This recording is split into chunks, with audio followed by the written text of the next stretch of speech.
ఎందుకంటే తెలుగుదేశం పార్టీ పుట్టినప్పటి నుంచి ఉన్నాం మేము. అయితే ఈనాడు మీరు ఇది చాలా ఎగ్జాగరేషన్గా అనుకోకండి. చంద్రబాబు నాయుడు గారి నాయకత్వం ఈ దేశ రాష్ట్రానికి చాలా అవసరం, చరిత్రాత్మకంగా అవసరమైంది.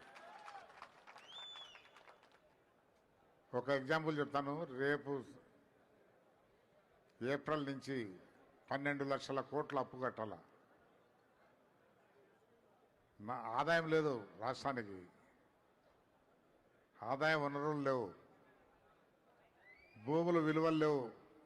కోకాపేట మాదిరిగా 1,40,00,000 అమ్మేదానికి ప్రతి ఒక్కరి చర్మం ఒలచబడుతుంది. పన్నులు వసూలు చేస్తే కానీ డబ్బులు రావు. మరి ఎట్లా చేస్తారో మహానుభావుడు చంద్రబాబు నాయుడు గారు.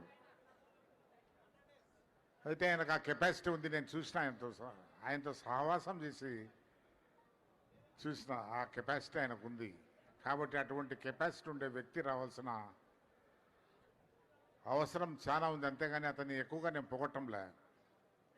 అతని అవసరం ఈ రాష్ట్రానికి ఇప్పుడు చాలా చాలా అవసరం ఉంది. లేకుంటే రాష్ట్రము ఏ పాలైపోతుందో భయంకరం, ఊహించుకునే దాన్ని కూడా భయంకరంగా ఉంది. అదొకటి. రెండవది, పాలన అనేది కొన్ని సిస్టమ్స్ పైన ఆధారపడింది. ఆ సిస్టమ్స్ ఉంటే కన్నా పాలన జరిగిపోతూ ఉంటుంది.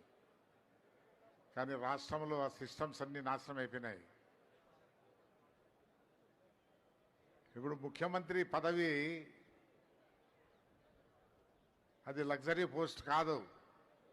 ముఖ్యంగా ఈ టైంలో చాలా భయంకరమైన పోస్ట్ అది. మరి చంద్రబాబు నాయుడు గారు ఎట్లా చేస్తారో కానీ ఈ సిస్టమ్స్ అంతా రెస్టోర్ చేసి మళ్ళా మీకు అనుగుణంగా పరిపాలన ఇవ్వాలంటే